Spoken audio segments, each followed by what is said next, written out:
or good afternoon or good evening. That all depends where you're watching from. I'm Tracy Taylor and I'm coming to you from Alberta, Canada. And I'll be bringing on a friend shortly, and he's coming to you from Ontario, Canada. And his name is Chris Gilmour. So, there he is. Look at that. Quick. So, I'm sure you saw in my description, we're going to be talking about this course that Chris has designed. I'm going to let him tell you most of it, but I will let you know that, it's not like, there he is. Perfect. Hi, Chris. Good morning. How are you? Hello. Can you hear me, Tracy? I hear you just fine. Good morning. Oh, great. Christina. Awesome. Okay. So I did put in the description. I met Chris about a year ago at the Canadian Survival Expo in Desborough, Ontario. I never know if I say that right, but I'm sure somebody will correct me if I'm wrong. And Chris was talking about this big project he was working on. Well, it's just come into fruition just really recently. And so I have been promoting it because I think it is absolutely imperative that we get prepared. So some of us think we're prepared. Some of us are prepared. And I think you're going to put us to the test today and check us to make sure that we're actually as prepared as we should be. And if we're not, maybe some things that we can do to get more prepared, right? Yeah, definitely, Tracy. So just a quick little background piece. I work in professional emergency and disaster consulting. So I've worked with governments and business. I also work in teaching wilderness survival and urban survival. So in today's cast, we're going to chat a little bit about why I created this experience and this training. But I also want to just share some of the top tips that I've learned working, with governments and professional emergency preparedness that people can actually apply to keeping their families safe. Whether it's a wildfire, a flood, a house fire, a chemical spill, whatever it is, just the random things that life throws at us. So I'd love to get into some things to just make that super practical for people and simplify it, because it's often an overwhelming topic and it doesn't have to be, Right. So if you've logged on here and you've heard what Chris has said so far and you think that sounds important, what I'm going to ask you to do is what Jody just did, and I'm going to ask you to share it. Share it on your personal page. If you're in groups where you think that this could hit home, maybe you're in some moms groups and you know that everybody loves their babies and we want to make sure that they're safe. So share, because this is important. This is absolutely important. I can't stress that enough. So I'm going to let you go back, Chris. I'm just going to keep reminding them to share. Oh, awesome. Yeah, well, let's see. Where do we want to start? Did you ask the question already? I came in a minute later there. I did put it in the description. So are you as prepared as you need to be? We've had major environmental, natural disasters happening all over the world. Are you as prepared as you need to be? And if you're not, what's holding you back? Yeah, and I think that's a great place to start. And that was a huge part of why I kind of designed this experience the way I did. Because I struggle with the same barriers that a lot of people do. And I think one of the barriers that I've seen, everyone knows that these kinds of things happen. Like, look at the wildfires on the West Coast last year. I mean, look at the floods happening in the States right now. Have you been following how catastrophic that's been? Crazy. Absolutely huge. Yeah. The tornado that hit Ontario last year, we don't usually think. Oh, some of the video footage that's coming across Facebook, they're trying to dig cows out and stuff like that with big pieces of equipment because their animals are like in mudslides. There's so much water. It's crazy. Yeah, we're seeing some pretty wild things, and even in Ontario, we usually don't think of Ontario and Quebec as big tornado areas, but Quebec and Montreal got rocked by a massive cluster of tornadoes last year that did a ton of damage, and a lot of people were caught off guard and didn't have a clue what to do. So anyways, where I was going with that, though, as far as my barrier and the barrier that I was thinking about in designing this course, at the end of the day, we all know our mortgage is due at the end of the month, or our rent. We've all got, bills to pay, and we've all got just things that we love, whether it's our kids' hockey practice or personal passions.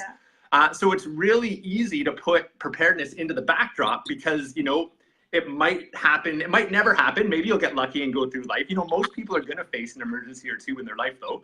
But who knows? It could happen a month from now. It could happen a year from now. It could never happen. So it's easy to kind of forget about it.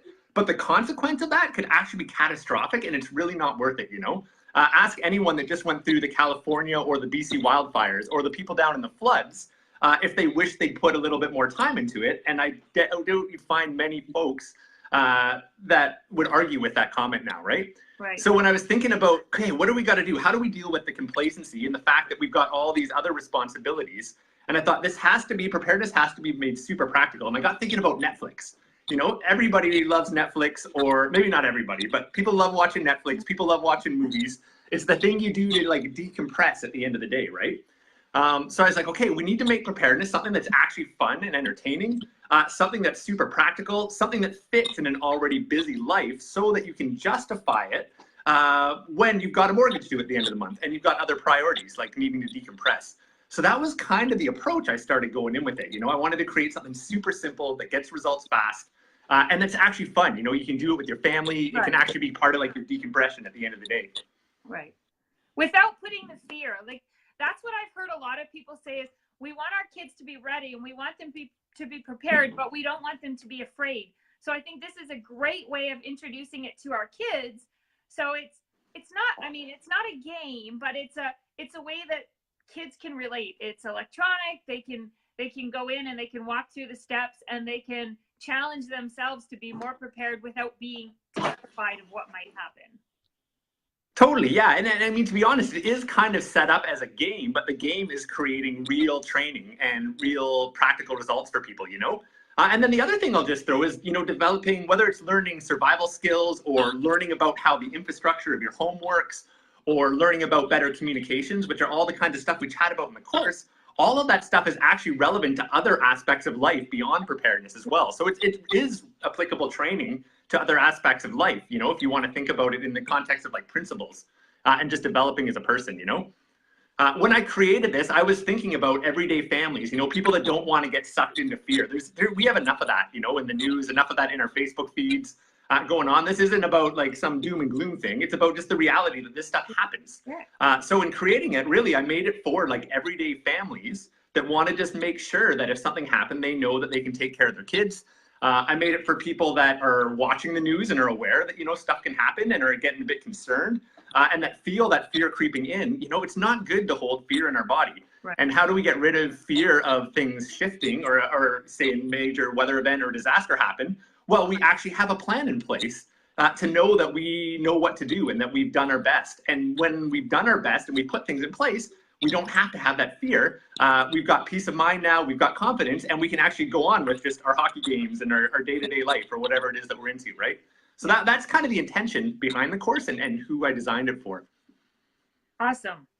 So it sounds really unique. So can you just give a little bit more on how it works? Sure, yeah. And just for folks that know, we are going to get into some actual tips beyond the course too. So this whole thing isn't just about the course. It's right after this question or the next couple questions, we'll dive into some just day-to-day tips that you can use right now. Perfect. But for the course itself, so the way I set it up is it's a newscast and it starts off 3 days out from the storm. And we actually hired an actor to come in to play a news anchor. It's really neat. She's in a newsroom and it basically comes on like a newscast talking about how this massive system is coming in. It's going to be the storm of the century. And then I come on as the preparedness expert to say, cool, this is what you need to accomplish in the next 24 hours. And we literally start with 3 days before. So day one, we get into like situational awareness and thinking. Day two, we get into making emergency communications plans. Day three, we get into emergency kits. And then day four, the storm hits. So day four, it's like, how do you hunker down and make sure your home is ready and you know what to do if things come up in your home? And then day 5, 6, and 7 are after the storm. So we get into, okay, now there's a flood and all the municipal water is contaminated. How do I collect water, purify water? What do I need to know about water? We get into health and hygiene and like all of the new threats that exist because of vector-borne diseases and mold and all these things. And then we get into the recovery, how to get stuff back to life again. And kind of learn the lessons from this. So really the whole thing is kind of gamified and we encourage people to actually play along. So you're going about your normal day. Imagine this, you go and you watch the evening newscast, which is our day one. And then the next 24 hours, you go to work and you do all the normal things, but in the back of your head, you're kind of playing the game and you have some objectives to carry out as you're dropping your kids off at school, as you're going to work, as you're taking them to music class or whatever it is that they're into. And then the next night, you get the next update of how the storm's progressed. And then you have a fun activity that you do with your family, or if it's not just for families. I mean, you can do it on your own, you can do it as a group of friends. But you have an exercise you do after dinner where, say, you map out your emergency communications plan, right? Those are the kinds of things that we're doing.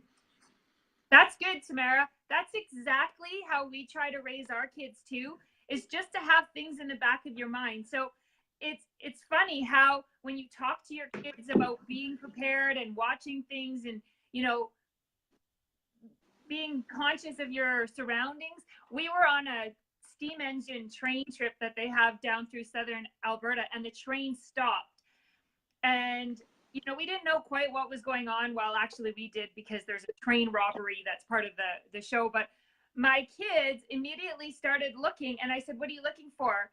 And the twins said, "Well, the first aid kit is up over top of that shelf, and they keep the extra blankets down in the corner." And I was like, yes, that's the first thing they looked for was, you know, what do we need if this train doesn't go any further, or if, you know, whatever. But anyways, yeah, we need to. I mean, my background is actually in mentoring kids, more in the outdoors, you know, in survival skills and ecology and that kind of stuff, and then also leadership skills.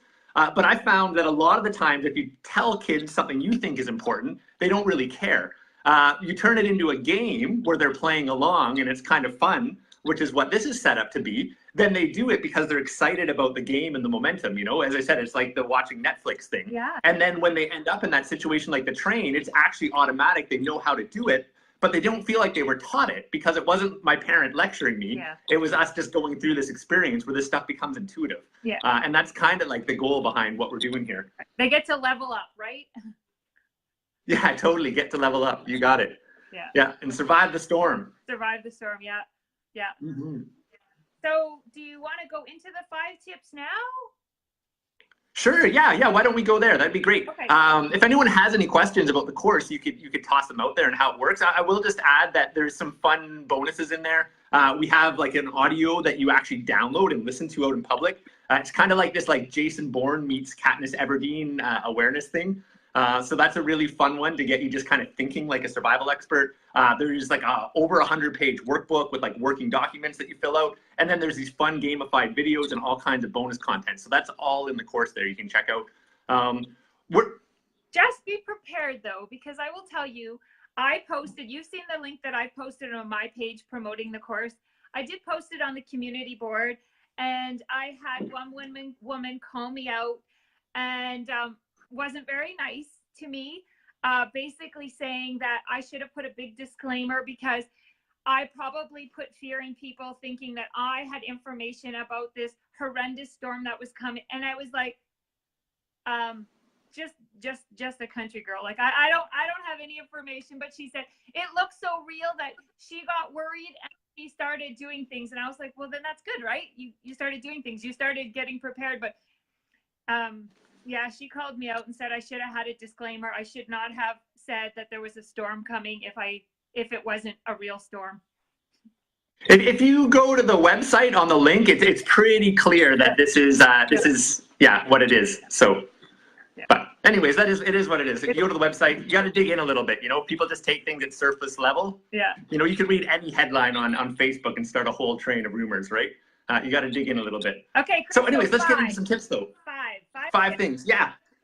So the first one I think about is a lot of people, I know one of the barriers that people often find is it's just overwhelming. All the million things that you could possibly think about with preparedness. And a lot of people are just like, oh my goodness, I don't even want to think about this stuff. I'm going to just stick my head. I'm going back to Netflix. Yeah. So there's a concept that we use in professional emergency management. So when I'm working with governments and businesses, and we call it an all hazards approach. And what it basically means is like, what's one high leverage item that actually helps me with any different scenario or as many different scenarios as possible? So when we're in this place of overwhelm, not knowing where to start, the most important thing is just to start moving and getting something in place. So let's think about actions that you could take that would help with any kind of situation, you know? A few good ones that come to mind right off the bat would be like, you know, first aid training would be an all hazards approach, because it doesn't matter whether it's a tornado, whether it's an earthquake, whether it's a car crash, or a kid just falls out of a tree. Yeah. Yeah. You said first aid. Fell off your bike, but yeah. And things that we can do that are not wasting money if there isn't a huge environmental catastrophe, right? So first aid You is got it. Yeah. imperative no matter what. Yeah, so think about what are high leverage items that would be useful in a host of disasters, but might be useful in life first, and focus your energy on those first. Right. That's a really good one. You know, another one that I'd put there is a high leverage action, and this is often when what I recommend is a first step, is to have some emergency communications plans in place. And you know, a lot of people have, say, a place like, if our house catches on fire, we're all going to meet at the tree across the road, right? Like that's a pretty common thing we're taught in public school. But I always think about this scenario. One of the scariest things in my mind would be, imagine that you are at work one day and some sort of scenario happens, whether it's a truck flips over and releases chemicals, or who knows, you know, there's a million scenarios, and you're like, okay, I got to get home. And on your way home, you realize that your neighborhood has actually been evacuated and the cell phones are down, Wi-Fi is down. I mean, this happened in BC last year, in California last year with the wildfire, these kinds of scenarios. Home has been evacuated. You don't know where your family is, and you don't have phone or internet anymore. Like, think about how terrifying that is, right? It's not that hard to actually just come up with a basic family communication plan. So if we can't meet at home, we meet here, you know, just outside of the neighborhood. If we can't, if our whole neighborhood is inaccessible, then we meet here on the other side of town.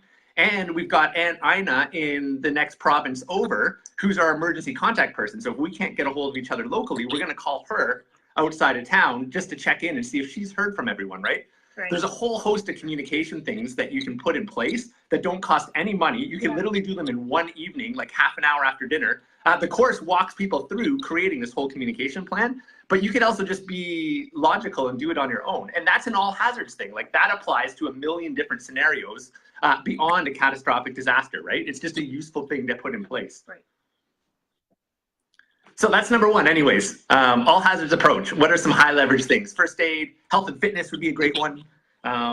Let's say number two, actually number two I already commented on, so we won't go into much more detail, but I would say number two is getting the communications plan. I think that's one of the first things.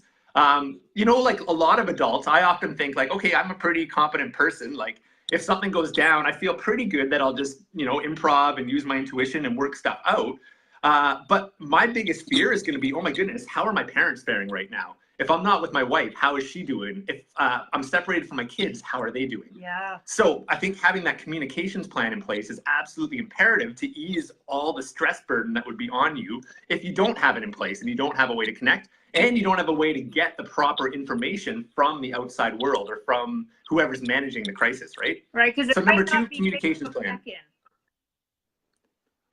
So I missed that. Can you say it again? There might not be Facebook check-in. I think it's, Messenger, WhatsApp, yeah, I think whatever they're using. Have that for a lot of the smaller situations where it's like people just go in and they check in safe. And I think it's great when I see the floods and the tornadoes and the hurricanes and I go, oh, I have friends down there, and then I see them check in. That's great, but it might not always be there, right? Yeah, and you know, that's something I see over and over again when I've worked with governments and businesses and worked with training with the public, is people make a lot of assumptions that certain things would still be in place. And then when these scenarios actually happen, they're not. And then everything falls apart because of this assumption, you know? Yep. So don't assume communications will be easy like it is on a day-to-day basis. And it's not that hard to get some communications in place. You can just search that online and find lots of free info. You can also check out the course and we'll walk you through a really comprehensive plan. Right. Literally no money, half an hour at the end of the day, maybe an hour. And you can sleep better at night knowing you have a plan on how you get back together with your family. So number three, and it's funny, I'm naturally segueing to the next one, not even intending to, but number three for me is assumptions kill. Assumptions and complacency. And it's funny, when we run these drills and exercises, it's often the most overconfident people that actually fall apart. They just assume that, you know, things would play out in this way. They assume they know what they do. They assume that, oh, I say this and it gets done. And then when we run these disaster exercises, things don't work out according to plan. Yeah, I can see that. So, so don't make assumptions. Assume that things aren't going to go according to plan. And not having a plan leaves you as a real mess. Having a plan and some training at least gives you something to fall back and work off of. And by going through a plan and creating it, even if the plan doesn't play out, the fact that your mind's thinking about that, you get better at thinking about all the variables and how they would play out. So that's going to be my number three there. Number 4, let's get into emergency kits. So kits can be super overwhelming as well. You know, people are like, oh my goodness, I don't have a ton of money. Like, what do I need to have? Do I have one in my car, in my home? What do I put in it? There's grab and go bags. So when I think about kits, I like to just simplify everything, you know, and what I've learned again from professional emergency management is the more complex we make our systems, the less likely they are to actually work or be practical if something comes together. And again, with us all having busy lives, things need to be practical, right? We need things that actually get us results. We need things that simplify preparedness, because preparedness isn't at the top of our mind day in, day out, you know? Most days we don't even think about it. So to simplify kits, I like to think about the basic categories that we just use on a day-to-day basis in life, and then having a couple of things that cover each one of those categories with us if we go into an emergency situation, you know? Okay. So with categories, an example would be like shelter would be my first one. And I've got 10 categories that I use. So shelter is basically protecting you from the weather. Every day we put on clothes to shelter us from the weather. So we want to think about, is my shelter prepared if I need to hunker down, or if I need to leave home, do I have shelter covered? So having 1 or 2 things for when I hunker down at home, or if I need to leave home, that helps protect me from the weather. It's as simple as that, right? So cool, I've got a poncho in my grab and go bag, and I know how to shut off the water in my house. Bam, there's 2 things in that shelter category right off the bat. So shelter is a category, water. So how am I gonna get water for drinking and hygiene? That's my category number 2. Fire, and fire includes light and the ability to cook. So if you have to, whether you need to leave home or stay home with the power out, do you have a way to produce light? Do you have a way to cook? Do you have a way to produce heat? So have something to cover those. And then food, of course, right? And that's your specialty with your Thrive stuff here. The Thrive stuff being amazing that I can just like throw it in the crawl space and forget about it. Although I know you're a big proponent of using it all the time, which is amazing too, because of the nutrient contents. But from a preparedness perspective, I don't want to be like buying and cycling out emergency stocks of food all the time. I don't want to think about preparedness every day. So I like that I can buy my Thrive, throw it in the crawl space, and for 25 years, I don't need to think about emergency food caches. But you know what? It's just there in case, and I hope I never use it. One thing, we check our batteries and our smoke detector twice a year, right? So if twice a year you check your bug out bag or your emergency pack or whatever, twice a year, you know, maybe even things like, you know, you want to make sure that the batteries that you have in there are good. So you're checking that bag. No, you're not worrying about it day to day. But if twice a year you grab something and flip it out, by 25 years, yeah, you're good to go. Good. Totally, yeah. So anyways, it's all about just simplifying the systems, right? And so many people use the daylight savings time or the flipovers in the seasons as that day to remember to check those things too, right? Just as a little tip there. So we had shelter, water, fire, food. Another one would be tools. You know, what are basic tools? Like I carry my Leatherman everywhere I go, and I use it all the time, mostly not for emergencies. The pliers, the knife, the nail clippers on it, they're great on a day-to-day basis. And if I found myself in a disaster, man, is it helpful. You know, a Leatherman or a multi-tool would be a great example of like an all hazards approach again. So I've got this in my pocket 24/7, everywhere I go. If a disaster happened, it would be so... Not in the airport. John has had to hand over about 4 of those in the airport. Yeah, not in the airport. Yeah. Everywhere outside of the airport, I carry it. And if I ever ended up in a disaster, man, this thing would be useful, but I use it every single day. So that's an all hazards approach, and it's practical for a number of situations. So that was tools. Communications would be a category, like how are we going to communicate with each other? Health and hygiene would be a category. So we want to think about sanitation, right? And we want to think about specialty items. You know, if you need glasses, like do you have an extra emergency pair of glasses or contact lenses? Prescription meds. If you needed to evacuate your home quick because of a wildfire, we might be in a situation where the hospitals are inaccessible for days, weeks. Do you have prescription meds or whatever those health and hygiene items are, right? So that's a category. Finances, so some cash on hand. Entertainment, which don't underestimate entertainment, because when things are crazy, you want something that just like brings you back to baseline, you know? Throw in like a couple packs of coffee or black tea if that's your thing. Throw in some chocolate, you know, some comfort food, you know, throw in something for the kids. That just like in that stressful situation, you can do something that feels normal. And then the last one I put on there is safety. So I'll just review those again. So we have shelter, water, fire, food, tools, communication, health and hygiene, finances, entertainment, and safety. If you think about those 10 categories and you just have 1 or 2 items in plan for each of those, then you're already better off than most of the population. So I just think that's a way to simplify emergency kits. And I mean, again, if you take the course, we'll walk you through doing that. We'll walk you through different types of different types of kits. We'll give you big lists of like ideal stuff. But if you want the simple version, think about what you need on a day-to-day basis to sustain life, and just have a couple things prepared for that when you stay home and if you had to leave home. It Makes sense, kind of? looks like we have some like-minded people watching, because I see things like I have a multi-tool, carry a headlamp, always have 2 pair of glasses, extra prescriptions. So I think you are preaching to the choir right now, but I think it's always good to hear it, because there might be just that one thing you're like, I never thought of glasses. I have old eyes now, and I think of it every time I can't find my glasses. I think, what would I do if I had to leave and I didn't have my glasses? I wouldn't be able to read anything. I wouldn't be able to see things. So yeah, I went to the dollar store, bought a few pair of, one strength stronger than I am, because they're going quick, and make sure I had glasses. But that's a great tip. Things that we use all the time that we might not think of as emergency things. Yeah, another one that people are often complacent about is, so I think about back in 2003, we had all those transformers go, and like a huge swath of Eastern Ontario and the United States lost power. And particularly if you live in an urban area, what about the toilet? You've got no flushing toilet. Like, do you have a backup plan for what you would do if your toilet's not going to work for 2 to 3 weeks?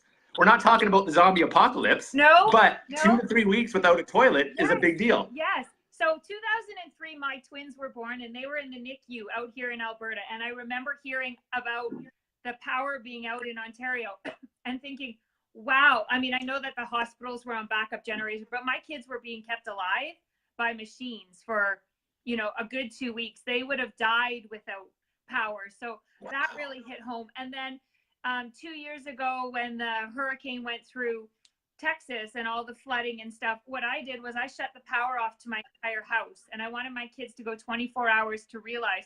So we were doing things like bringing in buckets of water from the swimming pool to flush the toilet, because we're on a pump here. We didn't have water either.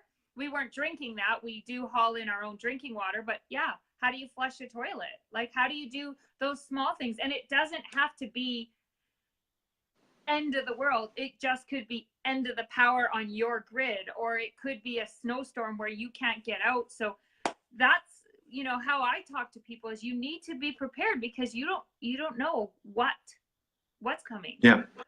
And going back to my point on assumptions, I know a lot of people think that they're prepared because theoretically they've planned this stuff out, but if you haven't actually tested it, like doing your example of like, hey, let's shut down the power for 24 hours and play.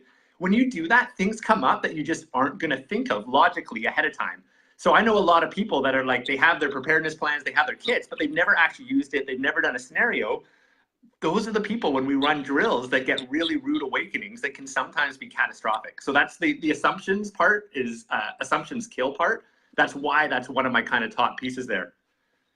The last one I'll just throw in there is just recognizing that the 72 hours that our government recommends is just not enough. And we've had multiple disasters in Canada and in the United States in the last few years that have lasted beyond 72 hours. And unfortunately, what I noticed working in professional emergency management, again, a lot of scenarios that don't have to be catastrophic become catastrophic when everyday people aren't as prepared as they should be, or make assumptions, right? Right. So, the power going out for a week shouldn't be a big deal. It's not that hard to stay alive for a week. Yeah. But people that are completely oblivious, unprepared, make assumptions, they start freaking out, and then that ripples out, and suddenly we have chaos when it didn't have to be there. Right. So that's another reason this stuff is so important, right? Right. I think. Yeah, so I was taking all of these foundations into mind when I was kind of creating this course. I'm like, cool, I want to make this super fun. I want to make it entertaining. I want it stuff that you can do and get results quick on a day-to-day basis. You can go about your busy life, but carry out these kind of fun little gamified objectives. So by the end of the week, you have those foundations in place. You can sleep better at night. You can have true confidence, true peace of mind, not be complacent. And obviously in a week, we're not going to turn you into like Jason Bourne or Katniss Everdeen. But I'm really, really proud of what we've done with it. And I think people will get awesome results through it. And as you said, even for prepared folks, I bet you it'll expose a couple of those holes that you didn't know. And, I've been doing this for a long time. I work in this field professionally, and I'm constantly learning. I'm constantly recognizing holes that I had in my game. every single time we do an emergency exercise, I learned something new because that scenario just never came up before. And then it throws a curveball at you and you have to adapt, and then you go back to the drawing board and you prepare for it for next time. So I did put the link to the course or game. Do you refer to it as a game or a course? Because I kind of... Well, I am calling it a course, but it's kind of, I'm calling it both, really. Okay, it's a gamified course. Okay. I think you a gamified course. Gamified, but that's a criticism now. So the gamified course, the link is in the description above, but can you tell everybody, like, how much does it cost? Because I'm shocked at how inexpensive it is. Shocked.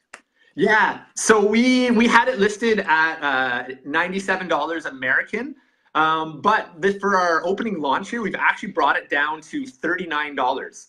We want to get as many people in as we can. I'm going to be super active with this first group of students because we're actually closing down registration at midnight on April the 7th, so this Sunday. And I'm going to take a group of students through, and I want to be super involved and super active. I want as many people in there as possible. There's going to be an awesome interactive community so people can learn from other students, they can network with people, they can share what's on their mind, ask their questions. So $39 gets you in, but you got to be in before April 7th because we're going to be closing it down for a bit. We'll be opening it later in the year, but I don't know when, and I don't know what the price will be when we open back up. Yeah. But for this first round, I'm super excited. I just want to get people in and getting this content out to the world. That's crazy. I know I'm going to learn a ton going through it too. You can't. I just bought 2 tickets for the twins to go to the movies, and it was like $32. That's 2 hours, and they're gonna learn, I don't know, some adventure thing. I don't know. Not anything realistic. They might learn a few emergency skills there, but chances are, for the same price, we're gonna get a lot more out of your course. So I urge you to click on the link, have a look, and there is a spot where you can actually just try, so you can kind of like see a sample of what the course is like. So you're not just taking our word for it. You get to see a little bit. There's a try now button or something like that, right? Like, yeah. try. Yeah, and the first lesson's super fun. So you'll see a try and a buy button underneath the trailer. At very least, watch the trailer. It's a fun trailer. If you click the try, it shoots down to the bottom of the page and you get lesson 1. Lesson 1 is the Jason Bourne meets Katniss Everdeen. Think like a survivalist expert. It also has the audio in there. So I think that's super fun. Even for an experienced person in preparedness, I can't imagine that you won't enjoy going through the awareness exercise, learning to map the community for resources and think about where the holes are in your game plan. So give it a try for sure. Perfect. Well, Chris, you know what? I'm so glad that you came on today. I've been talking about this, and I don't know if I've been doing it justice, kind of promoting it, but I know that I've been really excited about it because I've been watching you over the last year get ready for it. So I was really pumped. But now that you've come on and talked to people, I'm pretty sure there's going to be a lot more people at least clicking try now. And hopefully, and if you don't do this course, at least take Chris's advice and go and make sure that you have those bases covered. He gave you a lot of information to look at. So make sure that, you have your food, you have your water, you have your shelter, you have a couple things done in the least. But I do urge you to try the course out. Yeah, and think about the communications plan. That's the other big one coming out of today. Having those meeting places in place, having the out-of-town contact person, having a backup radio that runs off of batteries to listen to the news if, the phones aren't working and everything's down. Those are just such important things to have in place. And you don't need the course to do that. Anyone could go and do that tonight. So yeah. So if you have any questions at all, put them in the comments. Chris will keep checking back and I'll check back. And if you want to connect with him, we will also add your Changing World Facebook page to here because there's a lot of good information. It is called Changing World, right? It is. Yeah, you got it. I didn't know if you looked at me like that. It's not what it's called, but we'll put that link in the comments as well. So maybe if you want to follow Chris, because he's always got some good information coming through. And thank you for coming today. Again, this is Chris Gilmour coming from Ontario, Canada, and I'm Tracy Taylor leaving you from Alberta, Canada. And hopefully you take advantage of this super deal because I know that I'm going to. Awesome. Thanks, Tracy. It was a blast. Thanks for all the great work you're doing too. Okay. Cheers. Talk to you soon. Bye.